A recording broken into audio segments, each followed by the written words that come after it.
Welcome, everyone, to our Quisitive and Catapult Driving Digital Transformation event focused on state and local government. Today, we're going to be talking about creative ways to solve the hiring gap into a highly competitive market with lots of factors taking place right now. I'll be your presenter today. I'm Matt Ledke. I am the Director of Solutions Delivery with Catapult. I have a background in digital workplace, managed services, Azure, security, software development.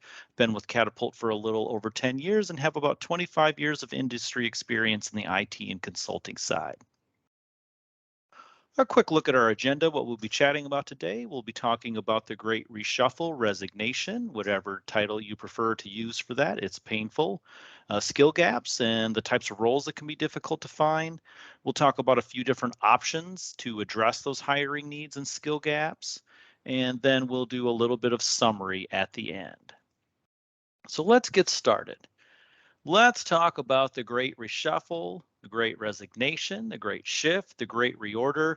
Whatever term we use, it's painful. This pain can come in many forms. You can lose insider knowledge and know-how from your organization. It can cost you significant leadership time to manage and work your way through retention and interviewing, hiring, onboarding. All of that stuff takes time. Conversely, with that, salaries are increasing. Likely, a new hire may know less skill gap wise and will certainly know less about your organization and how to operate within inside of it and may cost more on the salary side. In addition, lower morale among your remaining team members if you are experiencing some of this transition, some of these reshuffles. Again, when attrition is high, existing work and projects can likely be left in the lurch as well. So lots of ways that we might experience this pain. And it's fairly common. Everybody's dealing with this right now. Let's take a little bit of look at some of the statistics here. One thing to note is Business Insider is reporting that turnover is set to remain 20% higher than pre-pandemic levels. So pre-COVID and post-COVID, retention, voluntary turnover is much higher than it used to be. And it looks like that's going to become a permanent fixture in the job market. 60% of people considered pivoting careers, switching industry, returning to schools. So again, not just switching employers, potentially switching their entire career or industries. 40% of workers reported feeling the least valued of their entire career. 43% of Americans have considered looking for a new job, and 88% of employed Americans could see themselves changing industry. So those are some large numbers that are coming up in these surveys. A recent one that I noted from LinkedIn, workforce confidence. LinkedIn does polls on a regular basis. That dropped 6 points. That's the biggest drop in about 2 years since LinkedIn has started that poll. Current score is 28. The range of that goes from negative 100 to plus 100. So a negative 6% drop is a pretty big change. So this trend looks to be continuing to progress. Some of the things that are driving that change. Wage has been confirmed. You can find this in almost any webinar. If you look on LinkedIn, social media, other areas, you can find lots of statistics around this shift. Wage is one of the main drivers. It's not the only driver, though. Team members are not just seeking better benefits, better pay. 27% of workers reported that they considered quitting, as we mentioned, due to dissatisfaction. Many are in search of a greater purpose and fulfillment. So they want a combination of wages and fulfillment and benefits to make their lives better. There's a lot of restlessness. We see that in everything from greater job hopping to a surprising reluctance to return to office. I think the general trend as well is, people stay less time in jobs. It's very typical for team members to move every 18 to 24 months. A little note here from Bamboo HR in one of the studies they did. They noted amidst the great resignation, people have taken a step back to really think about what matters to them and what are their priorities. Their study found there's a deep shift happening, as we've been talking about. Workers are closely examining what they want in their employer, and they're making large career pivots when and where necessary to find not only, again, the pay, but the workplace environment that they truly desire. So it's important to cover both of those aspects, again, the environment and the pay benefits side. Let's talk a little bit about, skill gaps and difficult to find roles, especially on the IT side. We're going to focus on just one area here, and every area right now is very hard to find, especially if you're talking cloud skills. But let's talk just security here. Security alone, 2 out of every 3 jobs that are posted are filled, which means that 1 out of every 3 cybersecurity jobs is sitting empty. They simply cannot find the skills to fill and to hire in that area. 464,200 open cybersecurity jobs. That is a staggering 6% of all open jobs in the US job market. Globally, organizations are reporting 57% on the security side, 50% of security operations as challenging areas to recruit into. That's closely followed up by technical roles in the networking side, software development. So infrastructure, software development, security, those are all difficult to find right now. Estimates are by 2025 on the cybersecurity side alone, 3.5 million new jobs will open globally. That's a staggering 350% increase. And I will highlight global there. Your competition no longer just comes from your local city, your local municipality, your local state, or even US national or America's based. People can work from anywhere at any time. Your competition is now global. On the SLG side specifically, retirements up and hires are down.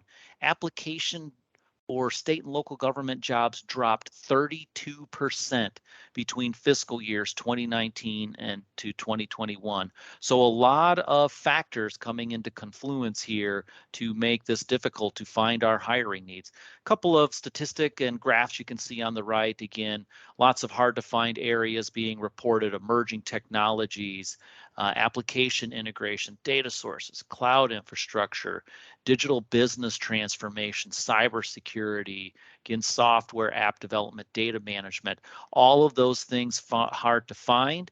This is being reported across the board, private and public industries. On the state and local government side in particular, you'll see some statistics here. This comes directly from the U.S. Bureau of Labor Statistics.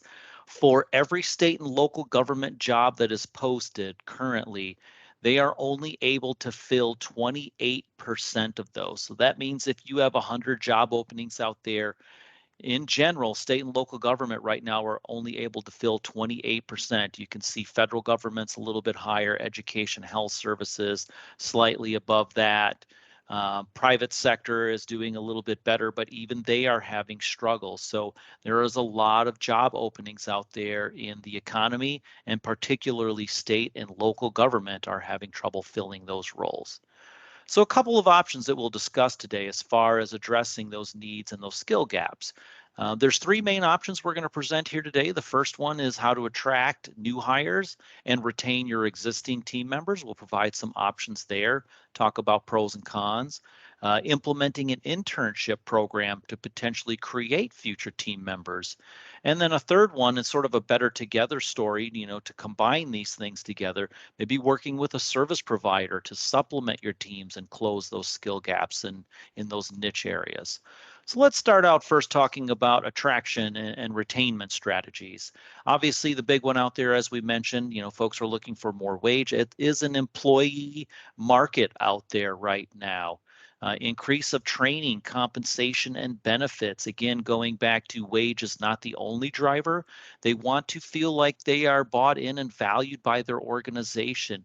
We're seeing lots of reports, lots of surveys, lots of statistics indicating that training is highly valued by employees. One of the things on the state and local government side, we've seen the statistics that in general, state and local government, especially in IT, require at a much higher level than private industry 4-year degrees, post-secondary degrees to get into some of these roles. So the barriers are high. The other statistic with that is while they require those 4-year degrees in a lot of cases, in general, state and local government salary compensation is lower than their counterparts on the private side. Other thing employees are looking for is the ability to have cross-department training, potentially switch roles. So again, as we mentioned, folks are considering entire career pivots. Make it easy for them to stay with you, potentially even switch roles. Those policy and benefits changes must reflect the shift in employee power. Again, there's a lot of open roles out there, not enough people to fill them. So it has definitely shifted in favor to the advantage of the employee. And then invest in your HR team and gather data. A lot of state and local employers report a lack of HR staff to evaluate their hiring processes and improve their practices. Without the data, it's hard to have an informed process. Leaders are also at risk potentially of misunderstanding your team needs. So again, invest in your HR departments. It's not just IT and retention and what your hiring practices are. You need to have the HR staff to report it.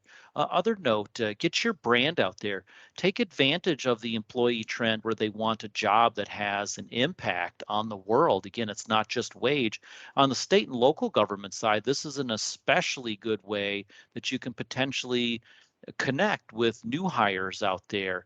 There's a quality of life to it, and a career in public service, puts them right at the table to address challenges potentially in their own community. It's a noble pursuit, and it's coupled with additional benefits on the state and local government side, like pension and health insurance. So there are definitely ways that you can approach that and make sure that you're getting that out there to the hiring market. Note here, you can see as well, again, states are already starting to do this. Kansas, Missouri, Florida, Virginia, and others proposing larger than average wage increases and cost of living adjustments. And again, right in line with what I talked about job descriptions and do you really need a 4-year degree? Consider hiring based on potential rather than credentials. It may increase your potential pool of candidates that you can draw from, and find out, if the employee has 5 of the 10 things that you need, but they have the right aptitude, that may be a good team member to go after. They may have more long-term benefit to your organization. So keep an eye on that. Let's talk about pros and cons on this side. Obviously, a lot of pros here to attracting new hires and especially to retaining your existing team. Prevents some of that loss of industrial knowledge that we talked about by keeping your team members in house. That can, by proxy, keep your morale higher. High attrition rates can tend to trigger panic effects. So if you have a 20, 25, 50% turnover rate, you will find that the rest of your team can respond to that. Morale will go down. It may increase that. So it may have a butterfly effect. Retaining your people and being good at hiring new can also help make your leadership more efficient. It takes a lot of time and effort to interview, hire, train, onboard. That also costs a lot of money. That stuff's expensive. Losing employees is expensive. It can also keep your productivity higher. Again, those team members already know your environment. They know who to talk to. They know how to get the job done. They know your systems. New team members are going to take some time to acclimate. So what are some of the cons out there right now on this side? A big one right off the bat is state and local government. Traditionally, your budgets are set at the beginning of your fiscal year. So large adjustments to compensation and benefits may not be immediately feasible due to those predetermined budgets. So you're going to have to work really hard to make sure that you have a good environment in place. And again, gather the data so that you understand your employees' needs.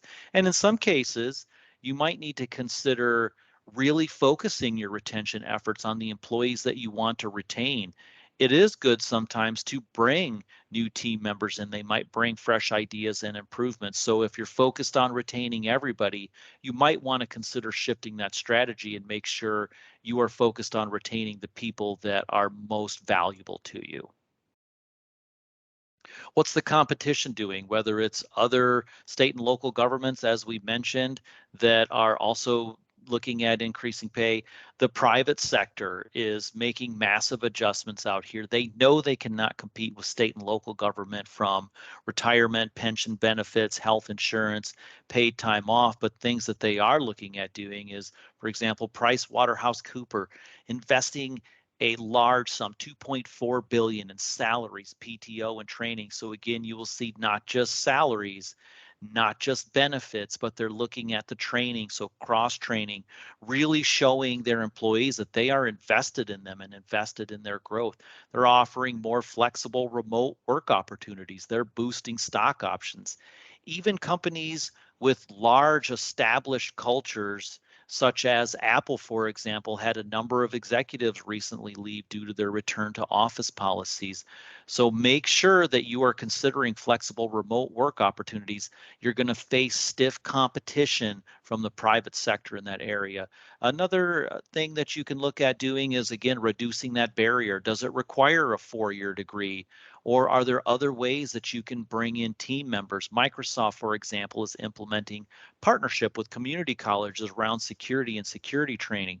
Brad Smith, their VP, for those that are used to working with Microsoft, you're probably very familiar with Brad. He notes those roles do not require your traditional 4-year degree. So again, take consideration of that, and is that an absolute requirement of your role? A second option we're going to talk about here is internship and creating those teams of the future. Take a close look at this. So HR departments should invest in the public sector apprenticeships for industries that are hardest to hire for, such as IT. This is a great area to begin growing future members. Apprenticeships can lead to well-qualified, diverse workforce. Again, it's a great way that you can potentially lower the barrier to entry in your organization. Only 22% of state and local government HR directors reported having internships or apprenticeships that successfully reached qualified candidates. So you'll have to think carefully about this. How are you going to advertise yourself? How are you going to brand yourself? And how are you going to find the right types of potential team members to bring in and to take through your program? They're an effective strategy to hire an individual if your intent is to train them and show them the skills that are required to complete mastery of the role at your organization. So some pros and cons to the internship side. On the pros side, it can present an opportunity to increase diversity. Again, we go back to lowering that barrier of entry. If you're looking for somebody that has a 4-year degree and has 15 years of experience in IT, you are going to isolate yourself to a much smaller percentage of job seekers that are out there, and it's going to be a much more narrow set of demographics that you can pull from. Whereas if you can lower that barrier, bring folks in, train them up, provide them the tools to be successful, you can greatly increase the potential pool and demographics that you can pull from. So again, if you have diversity initiatives, an internship program is a great way to potentially address those. It's going to create qualified candidates. They're going to already be familiar with your organization and your mission. So you can grow as well your formal and informal leaders in your organization by placing them in mentor positions. So it's a great way to challenge them, and that will benefit you moving ahead for even new team members that you're hiring in. Those folks are going to have that mentorship ability. That's going to benefit them, everyone around them, and any potential new hire that's coming in. We talked a little bit already about reducing the barriers to entry. On the cons side, again, this is going to require some careful thought and planning. It's going to have to happen across multiple teams. It's going to be a combination between your HR team, your IT team, and your leadership teams to implement an internship successfully. Leadership and mentorship will need to be provided. This could be problematic if your teams are already stretched thin. So you'll have to, again, really think about this. If your HR team, your IT teams are already low on staffing side, you're going to have to really think about how you're going to squeeze this in. And then it may require some additional budgets. We do find, and studies have shown, that paid internships are traditionally more successful than unpaid. A couple key suggestions to implementing that we have seen and we've also seen working with our clients is, and I am going to emphasize this, it has to be a win-win for you and your intern, your apprentice. Internships are not simply a source of cheap labor. If you take that approach, it is likely to fail. We have seen that strategy fail. It hasn't worked for Catapult. We have seen it not work for our clients. And with that, again, be ready and willing to adjust when needed. Catapult, we made a switch and we definitely focused on how do we better bring about a win-win scenario. You're unlikely to hit 100% correct on your program when you first try it. So again, be willing to adjust and try different things to be successful in here. Overall, again, your intern has to be mentored. This takes an intentional program and to facilitate the real skills and experience. The organization's going to feel a lot more value from the work that they perform in that. So again, be thoughtful in your approach to maximize the value that's returned to your org. It has to be a win-win. It does take some time to get good at this. Let's talk about option three, service providers. Service providers can be a great way to go. They can bring deep levels of expertise to bear in lots of technologies and situations. Most likely your service provider has helped hundreds maybe even more SLG clients of all shapes and sizes. They can bring a lot of real world experience. Sometimes it can be difficult to replicate what a service provider can bring. Again, their consultants have been around the block a few times. They've seen lots of different ways to implement it. They may be able to help peek around those corners for you. Main emphasis here to find a true partner organization that can supplement your team so you can leverage the best of both worlds, internal team members and that external expertise. If you can pair those together, again, this is a better together story, can bring a lot of advantages to your organization. Just to give you an example of some of the areas a service provider could exist, these are some of the areas that Catapult can help our clients with on the services side. Again, lots of different areas. So you see even here, just a few areas, security side, on the Microsoft space specifically, Defender, Identity, O365, Endpoint, all of that Defender space, compliance, information protection. You get deep into those, lots of different areas, data loss prevention, Azure information protection, on your security operations center, Microsoft Sentinel side, and then just overall security suite. On the Azure side, lots of areas where we help our clients, IaaS, PaaS, Azure AD, cost management. How do you manage and control and contain those costs? How do you optimize those resources for best performance? How do you maintain your governance, Azure DevOps, machine learning, AI, migration? These are just a few examples. You can extrapolate this out to infrastructure, application development, networking side of the house. Again, service providers are going to have folks that are deep in all of these areas. If you're trying to replicate the level of expertise internally, it may take you multiple hires. You look at the security suite alone, you might need 4 to 5 hires to get a deep expertise in all of these areas, where a service provider could bring those all to you potentially under one contract. And again, abilities where they can potentially assist and where Catapult assists our clients on the advisory side, architecture and planning, implementation, so the actual nuts and bolts, helping understand those new features. And again, seeing around that corner, we've seen every different way things can be implemented. How does a decision that you make today impact you 1, 3, or 5 years from now? So again, lots of value a service provider can bring. What are some of the pros and cons here? On the pro side, again, that service provider can supplement and enhance your existing team. So this can work in a partnership. You don't have to look at this as a one or the other. I need to have an internal team or I need to replace that with an external team. You can do both. And in that scenario, that service provider can help you plug the gaps during a turnover event. So let's say, for example, your endpoint management, who's an expert in Intune and config manager, happens to leave and take a job elsewhere, and you need some time to hire and retrain, that's a perfect area where a service provider could either come in, fill that gap short term, or they could fill that for you long term. And that could potentially reduce the number of internal hires needed by aligning strategically on some of those niche needs. Again, another pro here is they're consultants. Their job is to consult and to know all the newest technologies. They're going to have a lot of depth in those areas. Think about it from the other side as well.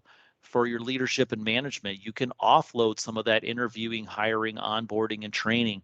Let your partner shoulder that burden. The consulting group is happy to take that on, taking that off of your plate. And again, they can provide you some of the knowledge of the latest trends and the newest tools. On the con side, one thing you'll have to think carefully about is generally service providers are going to be a annual or multi-year contract, which can lock you in for a significant period of time.